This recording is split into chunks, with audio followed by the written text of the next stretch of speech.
Welcome to This Explainer. Today we're diving into a culinary hack that's literally going to change your breakfast routine.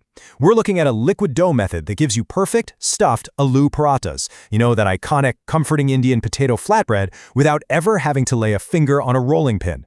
If you've ever felt completely intimidated by making stuffed flatbreads from scratch, well, you're in exactly the right place. Let's be real for a second. The traditional method, it's an art form, sure, but it is so labor-intensive. You're kneading the dough, rolling it out, stuffing it, and then just kind of crossing your fingers, hoping the filling doesn't burst through and create this massive floury mess on your counter. It takes a ton of time and practice, but this liquid dough method, it completely bypasses all those universal struggles.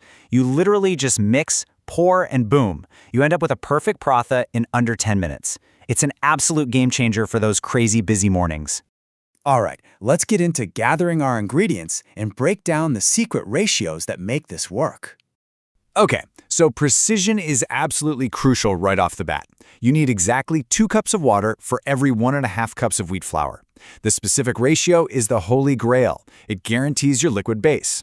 Put in too much water and your flatbread is just not going to hold its shape in the pan, too little and it'll be way too dense to even pour. Stick to this golden ratio and honestly, you're already halfway to success. Along with the flour and water, we need the star of the show, right?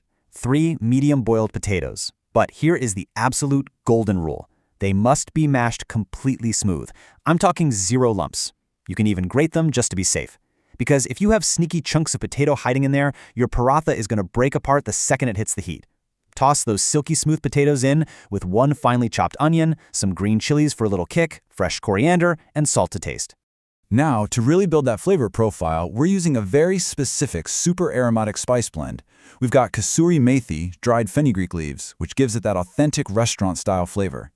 Then add your garam masala, whole cumin, and chaat masala for a bit of tanginess. One really cool detail here is the hand-crushed ajwain or carom seeds, which is fantastic for digestion. Oh, and don't forget a tiny pinch of turmeric. That's the secret to giving the final paratha that gorgeous, mouth-watering golden color. Let's move on to actually mixing this liquid dough, and I'll show you how we guarantee 0 lumps. This is laid out brilliantly in just 3 super easy steps. First, you've got to add the water gradually. Start with just 1 cup mixed into your wheat flour. This is key because it stops the flour from clumping up right away. Once that first cup is totally incorporated, pour in your second cup and whisk it until it's perfectly smooth. Only then, and this is important, do you gently fold in those lump-free mashed potatoes, your chopped veggies, and all those fragrant spices we just talked about. But wait! Before we get too excited and rush over to the stove, there's one incredibly important question we've got to answer. Because this single factor literally determines if your paratha holds together beautifully or if it sadly turns into a scrambled potato mess. So just how thick should this batter actually be? There is a huge emphasis here on finding that medium-thick sweet spot. It's all about balance. Think about it. If it's too runny, it's just going to spread out into a crepe, and you'll completely lose that satisfying hearty stuffed paratha bite. But on the flip side, if it's too thick, you won't even be able to spread it out in the pan. It needs to pour easily, but still have some real body to it, kind of like a classic pancake batter. All right, it's time for the fun part, cooking the perfect paratha, from pan to plate. Now, the cooking process does require a little bit of technique, but honestly, what it mostly requires is patience. First, you want to heat your pan on a slow, gentle flame. Give it a nice grease with oil, ghee, or butter, whatever you prefer. Then pour in that batter and spread it out slightly thick. Don't go paper thin here. And then comes the hardest part for most of us home cooks. Leave it alone. You literally have to stand there and let it cook for 2 to 3 minutes without touching it until you visibly see that the top layer has dried out completely. Okay, so once that top layer is totally dry to the touch, which tells you the bottom is perfectly cooked and holding its structure, you're going to drizzle a little more oil, ghee, or butter right over the top. Grab your spatula and very carefully loosen those edges. Just a heads up, the potatoes can make the batter slightly sticky, so definitely be gentle here.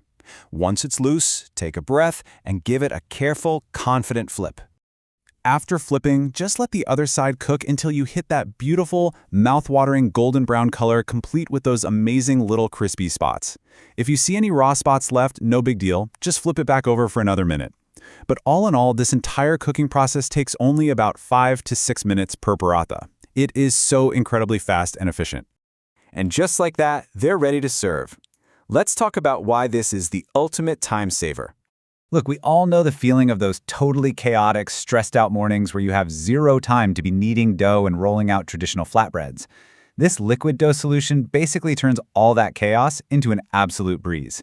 It makes it so easy to quickly throw together warm, comforting lunchboxes that everyone, kids and adults, will absolutely devour. You're saving massive amounts of time, but you're still delivering a fantastic homemade meal. So, as you go and enjoy your foolproof 5-minute aloo parathas, I want to leave you with this thought.